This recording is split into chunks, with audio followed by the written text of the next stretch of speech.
Hello friends, आप सबका स्वागत है मेरे YouTube channel smart study with Shalu में। फ्रेंड्स, आप जैसा देख सकते हैं कि स्क्रीन पे ये शिक्षा विभाग जो बिहार पटना है वहाँ से कोर्ट के द्वारा जो आदेश आया है, तो शिक्षा विभाग जो बिहार का है वो भी ये मान लिया है कि सीटेट में जो अदर स्टेट की महिला हैं उनको 90 नंबर चाहिए। तो आप ये देख सकते हैं कि यहाँ पे एक स्टूडेंट थी जो अदर स्टेट की थी, जिनका 90 मार्क्स नहीं था, 89 मार्क्स था सीटेट में, और वो संस्कृत के लिए क्वालिफाई की हुई थी।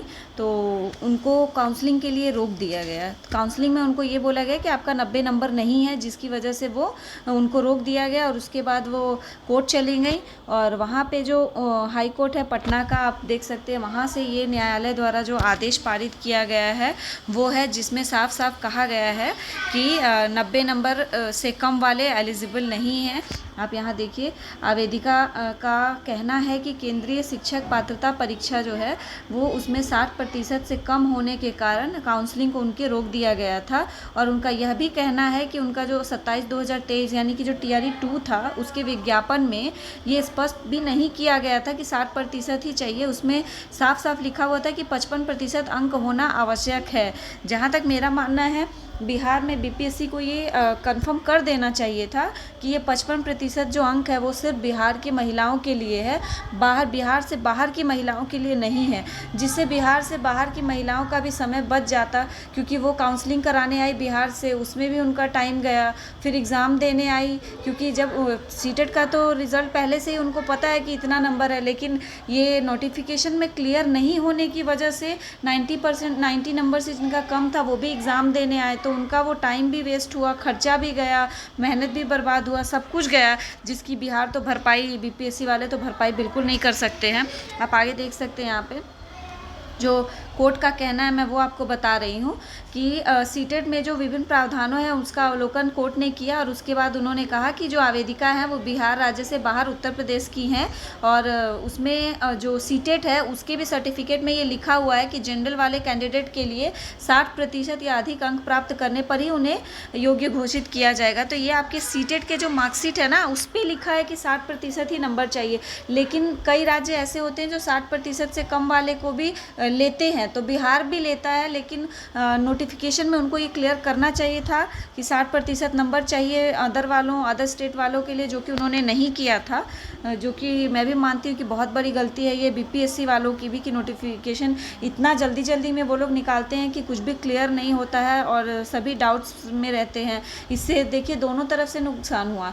एक तो बिहार की महिलाओं को वो सीट मिल सकती थी जो नहीं मिल सकती है अब, और क्योंकि वो एक्स्ट्रा जो निकलता है जॉब, वो तो सप्लीमेंट्री तो वो देंगे नहीं, और सप्लीमेंट्री नहीं देने की वजह से वो भी सीट वैकेंट रह जाएगा। और जो बेचारी जिनका 90 नंबर से कम पे सिलेक्शन हुआ है, उनका भी अब उनको भी बाहर ही करेगी। ये तो कंफर्म हो गया है, ये कोर्ट का आदेश आने से कि अब उनको बाहर निकाला ही जाएगा, कंफर्म है। तो वो सीट तो वैकेंट ही जाना है। तो वो सीट वैकेंट जाने से बिहार की महिलाओं का भी नुकसान हुआ, और यूपी वाली महिला जो जिनके भी हैं, जो आकर इतना मेहनत की, उनका तो हुआ ही हुआ। यहाँ पे उल्टा सरकार को कंपनसेशन देना चाहिए कि उनकी वजह से उनका इतना जो नुकसान हुआ, और वो जो इतना टाइम दी है। तो लेकिन क्या कर सकते हैं गवर्नमेंट, अब BPSC को तो आप लोग सभी जानते ही हैं कि कितना अड़ियल रवैया है उनका, वो अपनी वाली ही करेंगी। तो यहाँ आप देख सकते हैं, यहाँ साफ साफ लिखा हुआ है कि न्यूनतम 50% अंक जो निर्धारित किया गया है वह अनुसूचित जाति, अनुसूचित जनजाति और निःशक्त कोटि के उम्मीदवारों के लिए है। और न्यूनतम 55% जो अंक है वो 55% जो अंक है वो अनुसूचित जाति या जनजाति और निःशक्त कोटि के उम्मीदवारों के लिए है, जो कि निर्धारित किया गया है। आगे देखते हैं, राज्य की जो प्रावधानित किया गया उसमें राज्य के मूल निवासी ही बिहार अधिनियम 3/1992 के अधीन राज्य में आरक्षण का लाभ प्राप्त कर सकते हैं। ये जो कोर्ट ने बताया है, ये BPSC को अपने नोटिफिकेशन में क्लियर करना चाहिए था। राज्य के बाहर के निवासी इस अधिनियम के अधीन आरक्षण के लाभ हेतु दावा नहीं करेंगे। एक चीज़ आप ध्यान दीजिए, यहाँ पे सिर्फ लिखा हुआ है कि बिहार के ही लोग दावा कर सकते हैं। अधीन जो आरक्षण है इसके लाभ लेने के लिए जो बाहर के निवासी निवासी हैं, जो राज्य के बाहर के निवासी है, वो दावा नहीं करेंगे। यानी कि जो बताया गया है 55% और 50% के लिए, वो सिर्फ बिहार के निवासी के लिए, बिहार के महिलाओं के लिए है, बिहार से बाहर की महिलाओं के लिए नहीं है। तो यहाँ पे उन्होंने, कोर्ट ने क्लियर कर दिया है साफ साफ कि इस स्थिति में माननीय उच्च न्यायालय ने पटना में दायर याचिका संख्या इतने में शाहीन बनाम ये केस नंबर दिया गया है, जिसका रेफरेंस लिया गया है, दिनांक 1 अप्रैल 2024 को पारित न्यायाधीश के आलोक में आवेदनकर्ता के अभ्यावेदन के माध्यम से समर्पित आवेदन के दावे को अस्वीकृत करते हुए मामले को निस्तारित किया जाता है। यानी कि उन्होंने जो केस किया था कि उनको जॉब मिलनी चाहिए और उनका काउंसलिंग होना चाहिए 89 नंबर पे, अब उनके दावे को खारिज कर दिया गया है। और इसी दावे को खारिज करने के साथ ही बिहार के जो बीपीएससी टीआरई 1 और टीआरई 2 में जितने भी अदर स्टेट के सिलेक्टेड कैंडिडेट है जिनका सीटेट में 90 नंबर से कम है, उन सब को बाहर किया जाएगा। तो ये तो बहुत ही बुरा है उनके लिए भी, जो बिहार से बाहर के लिए हैं, जो ऑलरेडी जॉब में है उनके लिए, और बिहार की महिलाओं के लिए भी बुरा है कि उनको ये जॉब मिल सकती थी लेकिन ये जॉब नहीं मिल पाई है। तो अब यही कहेंगे कि आप लोग अब आगे से इन चीज़ों पर ध्यान दीजिए।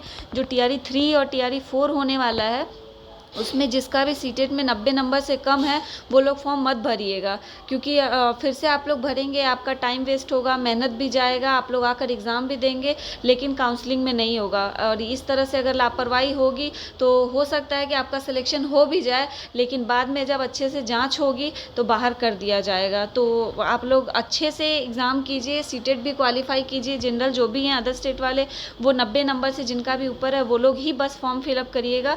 मेरा इस नोटिफिकेशन को दिखाने और बताने का यही मतलब है कि आप लोगों का टाइम वेस्ट ना हो। जिनका भी 90 नंबर से कम है वो इस भ्रम में ना रहें कि 90 नंबर से कम रहेगा फिर भी कई लोग का सिलेक्शन हो गया है तो हो जाएगा। अब नहीं होगा, क्योंकि सभी जांचें चल रही हैं और ये जो कोर्ट में मामला था इसका भी अब निस्तारण हो गया है। तो ये साफ साफ क्लियर हो गया है कि 60 से नीचे वालों का सिलेक्शन नहीं होने 60% से नंबर जिनका भी कम है उनका सिलेक्शन नहीं होने जा रहा है। और 55% जो चाहिए वो बिहार की जनरल की महिलाओं के लिए चाहिए, जो कि सीटेट में 82 नंबर बनता है। तो 82 नंबर जिनका होगा वो लोग सिर्फ बिहार की महिलाओं का ही सिलेक्शन होगा, और अदर स्टेट वालों के लिए 90 नंबर चाहिए सीटेट में, तभी वो लोग क्वालिफाई कर पाते हैं बीपीएससी टीआरई 3 और टीआरई 4 के लिए। तो फ्रेंड्स, अब मायूस होने के अलावा और कोई भी रास्ता नहीं है। आप लोग से मैं यही कहना चाहूँगी कि आप लोग मेहनत कीजिए। सीटेट का एग्ज़ाम साल में 2 बार होता है, आप लोग अच्छे से तैयारी कीजिए, कम से कम उसमें 90 नंबर लाइए। और अभी टीआरई 3 भी होने वाला है, टीआरई 4 भी होने वाला है। तो टीआरई 3 का जो री एग्ज़ाम होने वाला है उसका भी डेट आगे बढ़ गया है, जो आप लोग को पता होगा कि 20 जून के आसपास होने की संभावना है। जो डेट दिया गया था 12 जून के आसपास वो अब नहीं होगा, क्योंकि उस समय बहुत सारे एग्ज़ाम्स हैं जो क्लैश कर रहे हैं, तो उस समय नहीं होगा। अब ये 20 जून तक जाने की संभावना है। तो आप लोग तैयारी करते रहिए टीआरई 3 के लिए। और फ्रेंड्स, जो अभी बाहर हो रहे हैं वो निराश मत होइए, क्योंकि अभी दोबारा चांस आपको मिलेगा टीआरई 4 के रूप में। तो आप लोग उसकी तैयारी कीजिए। और सीटेट तो होता ही है साल में 2 बार, तो आप लोग सीटेट दीजिए, 90 नंबर लाइए और टीआरई 4 की तैयारी करके फिर वो एग्ज़ाम दीजिए। तो थैंक यू। मायूस होने की बजाय आप लोग अच्छे से मेहनत करिए और इसको क्वालिफाई कीजिए।